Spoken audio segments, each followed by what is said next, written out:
Alors vous le disiez, On est sur une Estelle transition Lafont, municipale en plus. on est sur une 2026. transition, bah oui, parce que les rodéos urbains, tous ces problèmes du quotidien, ça intéresse les Français. Et je pense qu'il faut en parler. Et certains courants politiques sont un peu éloignés des aspirations de beaucoup de Français. J'en veux pour preuve, et pas seulement, mais on va parler d'eux dans cette dernière partie d'émission, toutes ces villes où les maires écologistes sont à la peine dans les sondages alors qu'ils étaient portés au nu en 2014. Strasbourg, Lyon, alors Grenoble, il ne se représente pas, le maire écologiste, mais on a l'impression, Michel Fayad, Amaury Brelet, Hélène Rouet, qu'on est à la fin d'un cycle aujourd'hui et que les maires écologistes, les maires verts, paient peut-être leur laxisme sur les questions de sécurité, Michel Fayad. Oui, certainement. Moi, je me souviens quand Jean-Marie Le Pen, à l'époque, avait dit que les verts étaient comme une pastèque, vert à l'extérieur, rouge à l'intérieur. Moi, je rajouterais, et les pépins sont noirs, et c'est noir comme l'islamisme. Donc et là, ils ont fait la totale, c'est-à-dire qu'ils ont adopté un discours qui est de moins en moins écologiste, de plus en plus gauchiste, et de plus en plus lié aux thèses de LFI proches de l'islamisme.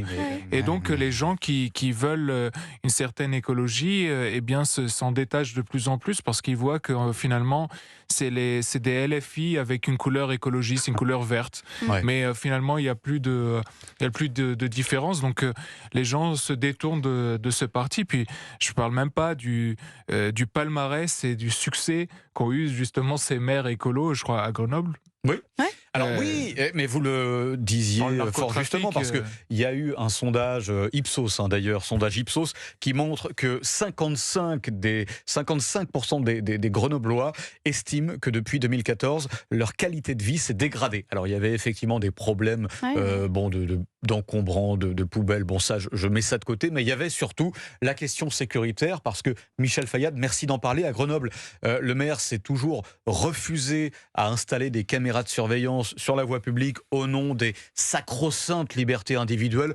Moi, honnêtement, j'ai rien à me reprocher. On peut me filmer à tort et à travers, en long et en large. Je m'en fiche éperdument, j'ai rien à me reprocher. Et puis surtout, il y a cet échec dans ces villes, et même Nantes, voilà, mais cet échec vis-à-vis de la délinquance et de l'insécurité, de l'ultra-violence, en fait, à Amaury Brelet. Les maires écologistes n'ont pas su se mettre au diapason malheureusement, du déclin de la société et de l'ensauvagement de la société depuis ces dernières années. C'est le terrible retour du réel, parce que tous ces maires écologistes et plus largement d'extrême gauche sont totalement déconnectés et hors sol. Vous avez évoqué le maire de Grenoble, Éric Piolle, qui est contre la vidéosurveillance, qui est contre l'armement de la police municipale. Il y a ça aussi, effectivement, oui. Qui a osé déclarer qu'il fallait instituer, je cite, un modus vivendi avec les dealers. Qui est favorable à la légalisation, à la dépénalisation des drogues, quand on sait que Grenoble est une plaque tournante du narcotrafic. C'est un blanc-seing. Irresponsable et criminel. C'est pour ça qu'aujourd'hui, et dans quelques semaines, lors des élections municipales, la sécurité sera le premier sujet des Français. Ouais, sauf que quand on parle de ces villes-là, effectivement, vous faisiez référence aux insoumis. Parfois, on a un peu le sentiment que les insoumis sont infréquentables et que les écolos le sont, alors qu'en réalité, pas tant que ça. Absolument. Mais quand on fait un peu le décompte des villes qui ont effectivement vraiment performé en termes écologistes, donc vous avez évoqué Grenoble, Éric Piolle, je tiens quand même à le rappeler, les gens ont voté pour lui en 2020, puis bien. Et il faut savoir que là, mais Éric Piolle ne va pas se représenter. Mais alors, c'est Laurence Ruffin, qui est d'ailleurs la sœur de François Ruffin, qui va se présenter. Un ancien de CNews, soyons corporate, mais je comprends, voilà. Oui, mais enfin bon, c'est-à-dire qu'elle elle est en train de porter en tout cas la liste écologiste, et par ailleurs, elle est en tête. Donc effectivement, il faut aussi de voir les Grenoblois, de qu'est-ce qu'ils attendent, quelles sont leurs aspirations. Parce qu'en attendant, là, Laurence Ruffin, elle est en tête. Mais ce n'est pas le cas partout. Par exemple, à Lyon, où c'est Grégory Doucet, le maire écologiste, qui avait gagné, là, il est à la peine avec Jean-Michel Aulas, qui représente le centre et la droite. Là, il est assez à la peine. Annecy, là, le maire écologiste est également à la peine parce qu'il y a Antoine Armand, l'ancien ministre de l'économie, macroniste, qui pourrait ravir effectivement la mairie d'Annecy. Et quand on prend, alors il y a d'autres villes qui sont dans le même cas, il y a également Tours, il y a également Bordeaux. Bordeaux, très intéressant. Pierre Urmic, le maire, est probablement un des seuls qui a réussi à être un petit peu pragmatique.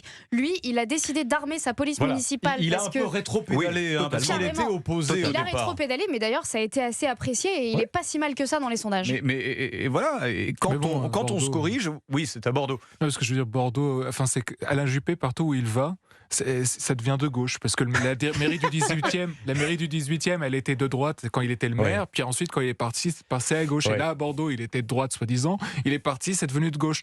Il y a quand même la question de la politique de certains maires de droite qui sont en fait des maires assez gauchistes finalement, et qui laissent ensuite planer l'original plutôt que la copie. Et on pourra évoquer l'union des droites, parce que je crois que les LR, alors je crois même, j'en suis sûr, les LR, la question de la division au sein de ce parti pose question, parce que alors c'est vrai que Bruno Retailleau a freiné des quatre fers ces dernières semaines concernant une alliance avec le Rassemblement national pour les municipales, et je crois qu'il y aura beaucoup de dissidents dans plusieurs villes de France, des candidats LR qui vont se ranger derrière la tête de liste RN pour faire face notamment à des listes de gauche. En parlant d'alliance, d'ailleurs, de l'autre côté, c'est un gros problème que les écologistes sont en train de vivre, parce qu'eux, ils ont un obstacle énorme avec la France Insoumise qui veut mettre des listes absolument partout, et également le PS qui pourrait reprendre certains de leurs bastions, comme par exemple Besançon, Tours ou Poitiers, où là, les maires écologistes sont à la peine et c'est les socialistes qui sont devant eux. Donc gros obstacle pour les écologistes. Et d'ailleurs, j'aimerais qu'on accueille Pascal qui nous appelle d'Auvergne, parce qu'il rebondit sur ce que vous disiez, ma chère Hélène. Bonjour Pascal. Bonjour à toute l'équipe et tous mes meilleurs vœux. Bah oui, bonne année. Pascal, vous êtes où en Auvergne, Pascal?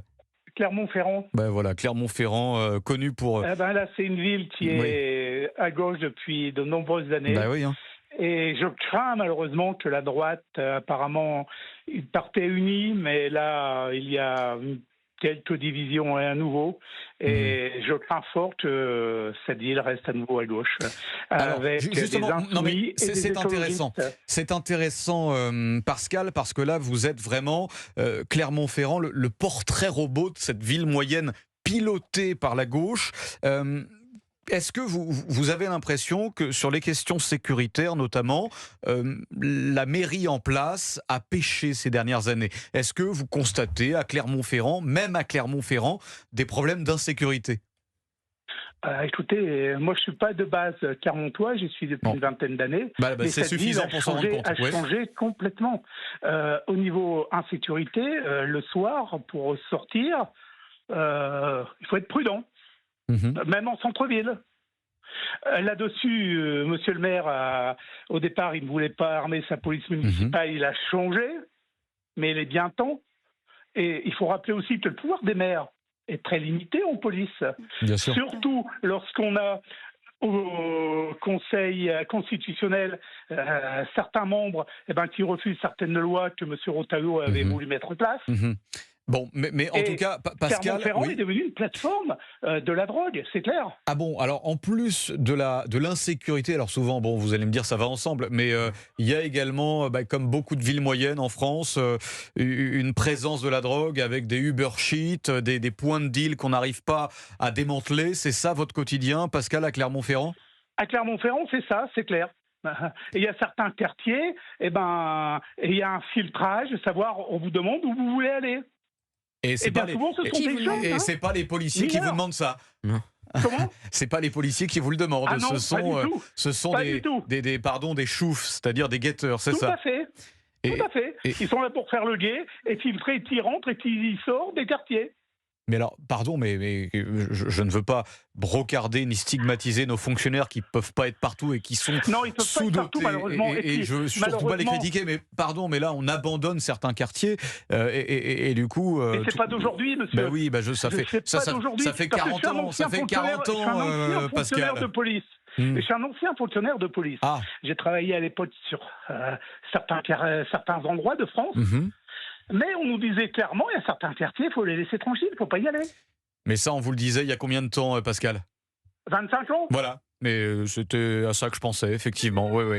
Bon, merci. Voilà. Merci. Pour être tranquille, on achetait la paix, on les laissait dealer tranquillement.